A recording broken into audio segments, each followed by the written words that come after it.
ని అలాగే ప్రవచనాన్ని విలువల విద్య గురించి వారు తెలియచేస్తారు. వారికి శుభ స్వాగతం తెలియచేస్తూ ఉన్నాము. వారిని మాట్లాడవలసిందిగా కోరుతూ వారి అమృతాన్ని మనందరికీ పంచవలసిందిగా ఆహ్వానం తెలియచేసుకుందాం. శ్రీ గురుభ్యో నమః. సభాయే నమః. వేదిక మీద ఉన్న పెద్దలందరికీ, అట్లాగే సభలో ఆసీనులైన పెద్దలకి నా హృదయపూర్వక నమస్కారాలు. పిల్లలందరికీ కూడా నా హృదయపూర్వక ఆశీర్వచనాలు. నాకు ఈ కర్తవ్యాన్ని అప్పచెప్పినప్పుడు గౌరవ ముఖ్యమంత్రి గారు నాతో మాట్లాడుతూ ఒక మాట అన్నారు.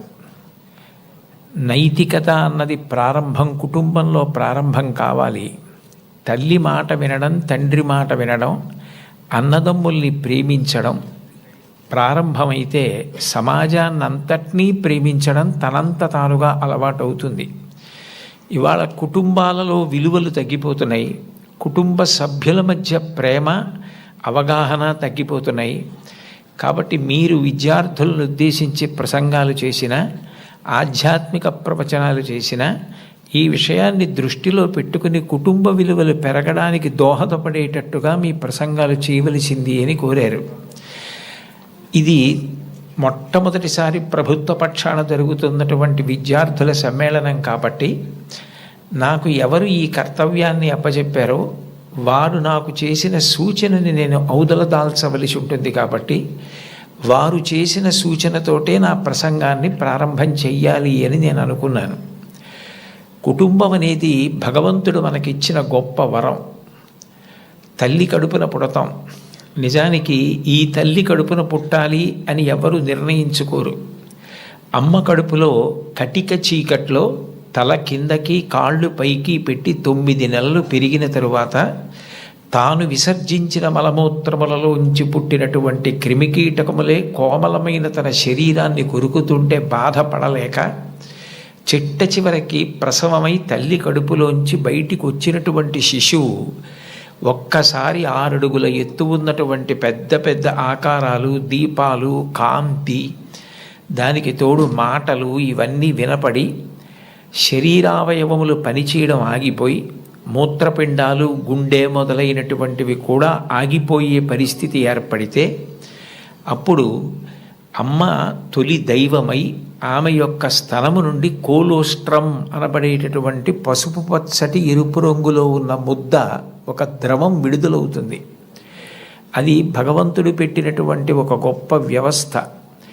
ఏమీ తెలియనటువంటి పసిపిల్లవాడు అంత భయానక స్థితిలో అటువంటి ఆకారాలు, వెలుతురు చూసి భీతిల్లిపోతే లోపల ఉన్నటువంటి మలం గడ్డ కట్టేసి నల్లగా అయిపోయి, బ్లాక్ స్టూల్ అంటారట దాన్ని, నల్లగా అయిపోయి ఆ మలాన్ని విసర్జించడం చేతకాక హృదయ స్పందన కూడా ఆగిపోయే స్థితి ఏర్పడితే అప్పుడు పిల్లవాడికి గొప్ప స్వాంతన కలిగి కే మొదలైనటువంటి విటమిన్లతో కూడుకుని మళ్ళీ లోపల ఉన్న ప్రధానమైన అవయవాలన్నీ పనిచేసి గడ్డ కట్టినటువంటి మలం బయటికి వెళ్ళిపోయేటట్టుగా చేయగలిగిన శక్తి కలిగిన కోలోస్ట్రమ్ అమ్మ యొక్క స్థనం నుంచి విడుదలవుతోంది.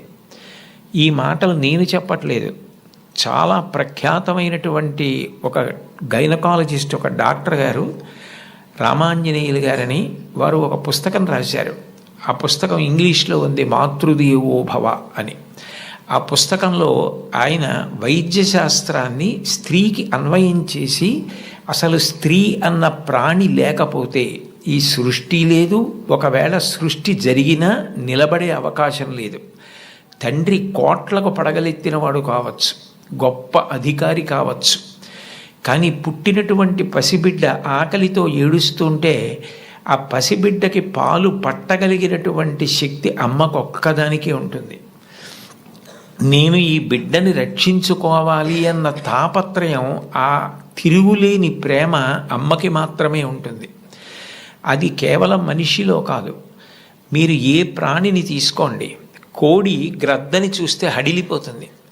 అట్లాంటి కోడి తన గుడ్లని పొదిగి పిల్లల్ని చేసిన తరువాత ఆ పిల్లలు కొంచెం దూరం వెళ్ళి ఏదైనా తింటూ ఉంటే ఎక్కడ గ్రద్ద వచ్చి పిల్లల్ని తన్నుకుపోతుందో అని మెడ ఎత్తిపెట్టి ఆకాశం వంక చూస్తూ కొక్కొక్కొక్కొక్కొక్కొక్కొ అంటూ, ఒకవేళ గ్రద్ద వస్తే 2 రెక్కలు ఎత్తిపెట్టి పిల్లలన్నింటినీ రెక్కల కిందకి తెచ్చేసుకుని రెక్కలు ముడిచేసి కంఠం ఎత్తిపెట్టి ముందు నా కంఠాన్ని కోసేసి అప్పుడు నా పిల్లల్ని చెనకు అని గ్రద్దకి ఎదురు తిరుగుతుంది. ఒక కోడికి ఎవరు నేర్పారు తన పిల్లల్ని కాపాడుకోమని? స్త్రీ ప్రాణి. కోడి పుంజుకు లేదు ఈ లక్షణం, కోడి పెట్టకుంది ఈ లక్షణం, ఆడ కుక్కకుంది ఈ లక్షణం, ఆడ పందికుంది ఈ లక్షణం. స్త్రీ ప్రాణి ఎక్కడ ఉన్న లోకంలో బిడ్డల్ని కడుపులో పెంచుకోవడం, కడుపుని గర్భాలయం చేయడం, కన్న బిడ్డలకి పాలిచ్చి పెంచి పెద్ద చేయడం, అంత అవ్యాజానురాగంతో స్త్రీ చేసేటటువంటి త్యాగం లేకపోతే ఈ సమాజం లేదు. భగవంతుడి మీద తప్ప అన్యం మీద స్తోత్రం చెయ్యని శంకరాచార్యుల వారు తండ్రి మీద కూడా చెప్పల, అమ్మ మీద మాత్రం 5 శ్లోకాలు చెప్పారు. 5 శ్లోకాల్లో ఒక శ్లోకంలో అంటారు, ఆస్తాం తావదీయం ప్రసూతి సమయే దుర్వార శూలవ్యధ నైరుచ్యం తనుశోషణం మలమయీ శయ్యాచ సంవత్సరి ఏకస్యాపి నగర్భభారణ భరక్లేశస్య యస్య క్షమః దాతుం నిష్కృతి ఉన్నతోపి తనయత్తస్యై జనన్యై నమః అంటారు. 9 నెలలు కడుపు పెద్దదై వికారమును పొంది తాను వంగలేక పని చేసుకోలేక తిందామంటే ఆహారం సహించక ఎంతో కష్టపడి తాను మరణ సదృశమైనటువంటి వేదన పొంది అన్ని నిప్పులు పడి బిడ్డని ప్రసవించి ఆ బిడ్డకి పాలిచ్చి పెంచి పెద్ద చేసి ఏడాది పాటు చలికాలం లేదు, వర్షాకాలం లేదు, మంచంలోనే మలమూత్ర విసర్జన చేస్తే ఆ మలమూత్రములను తుడిచి కడిగి బిడ్డని రక్షించి తాను ఉపవాసాలు చేసి చిట్ట చివరికి అవసరమైతే పిల్లవాడు ఎంత పెద్దవాడైనా వాడికి ఏదైనా కించిత్ అనారోగ్యం కలిగిందంటే భయం వేసినటువంటి మనసుతో నా ఆయుర్దాయం కూడా నువ్వే పోసుకొని బ్రతుకని అనగలిగినటువంటి వ్యక్తి ప్రపంచంలో ఉంటే అది అమ్మ ఒక్కతే. అందుకే అమ్మ లాంటి ప్రాణి లోకంలో లేదు. శాస్త్రాలు కూడా మొట్టమొదటి నమస్కారం ఎవరికి చేయించాయి అంటే మాతృదేవో భవ. మాతృదేవో భవ అంటే భగవంతుడు అమ్మ రూపంలో ఉన్నాడు అని కాదు దాని అర్థం. అమ్మయే భగవంతుడై ఉన్నది, భగవతి అమ్మ. అమ్మ భగవంతుడు 2 కాదు. ఎందుకనంటే ప్రాణం పోయేటప్పుడు కూడా ఎక్కడ కొడుక్కి ఇబ్బంది కలుగుతుందోనని కొడుక్కి ఇబ్బంది కలగకుండా వాడికి ఏ విధమైనటువంటి క్లేశము పొందకుండా తాను వెళ్ళిపోవాలని తల్లి కోరుకుంటుంది. సభలో చెప్పడం నాకు ఇష్టం లేదు, కానీ నేను ఉద్యోగం చేసిన రోజుల్లో నాతో పాటు ఉద్యోగం చేసినటువంటి ఒక వ్యక్తి తల్లి, ఆమెకి గుండె నొప్పి వస్తోందని తెలిసినా కొడుక్కి చెప్తే ఎక్కడ కొడుకు వైద్యానికి తీసుకెడతాడో, ఎక్కడ కొడుక్కి చాలా డబ్బైపోతుందో, ఆడపిల్లలు పెళ్ళికి ఎదిగొచ్చారు, మగపిల్లలు చదువుకుంటున్నారని చెప్పడం మానేసి కొడుకు నిద్రపోవడానికి వెళ్ళిపోతుంటే పిలిచి ఒక్కసారి ఇలా కూర్చొని ఒళ్ళో తలపెట్టుకుంటానని, ఒళ్ళో తలపెట్టుకుని నేను నిద్రపోయిన తర్వాత నువ్వు వెళ్ళి పడుకో అని అంటే ఆవిడ ఉద్దేశ్యం ఏంటంటే ఆవిడ శాశ్వత నిద్రలోకి వెళ్ళిపోతోంది. ఆ కొడుకు ఒళ్ళో తలపెట్టుకుని పడుకుంటే కొంతసేపటికి తల్లి కదలటం లేదని వాడు కదిపి చూస్తే తల్లి శరీర త్యాగం చేసేసింది. ఆ తర్వాత తెలిసింది, తన భార్య చెప్పింది, కొంచెం గుండెల్లో నొప్పిగా ఉందమ్మా, బరువు పని చేయలేకపోతున్నాను, కానీ వాడికి మాత్రం నువ్వు చెప్పకు సుమా అని ఒట్టేయించుకుందట కోడలతో. అది తల్లి అంటే. అమ్మ అంటే అంతటి ప్రేమైకమూర్తి. అమ్మ లాంటి వ్యక్తి జీవితంలో ఇక దొరకదు. జీవితంలో అన్నిటికన్నా పెద్ద నేరం ఏమిటంటే అమ్మకి చెప్పలేము అన్న పని మనం చేయడమే. ఏ పని మనం చేస్తామో అది అమ్మకి చెప్పగలగాలి.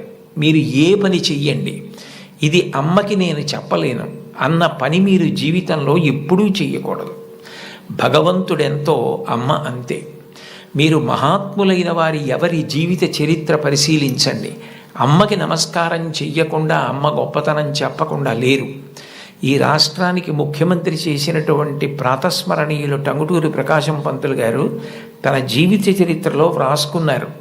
తాను మిడిల్ స్కూల్లో ప్రవేశించినప్పుడు 3 రూపాయలు జీతం కట్టలేకపోతే 25 మైళ్ళ దూరం నడిచి వెళ్ళి వాళ్ళ బావగారిని అప్పు అడిగితే ఆయన దగ్గర కూడా డబ్బు లేకపోతే మళ్ళీ 25 మైళ్ళు వెనక్కి తిరిగి వచ్చి, అమ్మ అప్పు దొరకలేదు, బావగారికి దగ్గర కూడా లేవుట, నేను చదువు మానేస్తానంటే అప్పటికి ఆ తల్లికి ఉన్నది ఒక్క పట్టు చీర.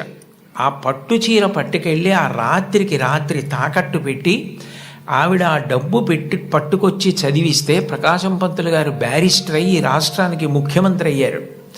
ఆయన తన జీవిత చరిత్రలో అమ్మ గురించి అంత గొప్పగా వ్రాసుకున్నారు. ఏపీజే అబ్దుల్ కలాం గారు